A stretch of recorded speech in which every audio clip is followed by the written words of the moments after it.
a lot of people ask, how is this pricing even possible? Well, let's pretend that this is one of the Wyndhams, like the Wyndham Cypress Palm that we looked at, and this is a very poor drawing of it, but they have to bring people into the condo, and they have pretty much three ways that they do it. Number one is through timeshare purchase, and timeshare purchases for a single week of ownership at the Wyndham is about $18,000. Plus, you're going to have maintenance fees that hover around $700. So that's one way they do it, and that's expensive because it's a deed for ownership, and there's legalities, and there's a lot of work that goes into. There's a lot of people that have to get paid, vendors that bring couples in there, enticements that they have to pay for. It's a very expensive thing, which is why ownership at that resort costs as much as it does. But then when we talk about Expedia and Travelocity, pay super close attention. Here's how we beat Expedia and Travelocity by up to 90%.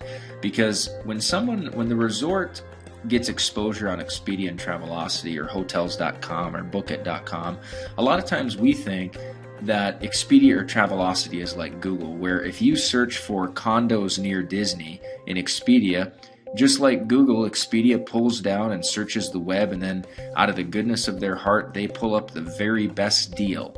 Well, that's what we think, and that's what I used to think, but as I got into the industry a little bit deeper, I realized that Expedia and Travelocity are pretty much a sophisticated classified ad platform.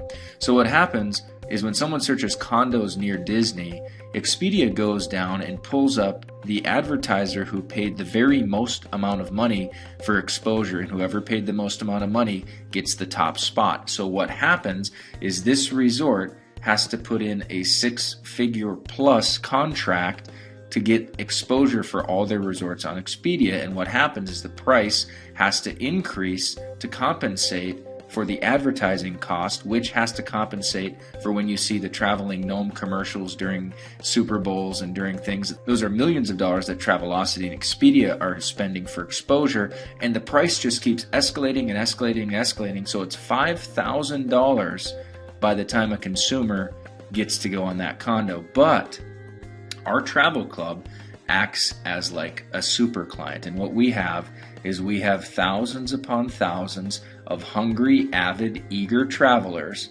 But here's the thing.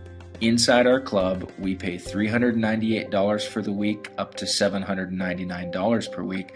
But the cool thing is, with our initiation fee, it funds an admin that goes to these resorts and negotiates the lowest possible deal. So what we're able to do is tell this resort, listen, you can get exposure, and I know this is getting a little messy now, but we say you can get risk-free, meaning it doesn't cost any advertising, and we'll give your resort exposure to our club, but we're only going to send you $500 per unit, but we can fill up 10 units per week, all week, every year, all year, and we negotiate with these things. So what happens is our club becomes a super entity, and we create more volume for the resort in a risk-free fashion.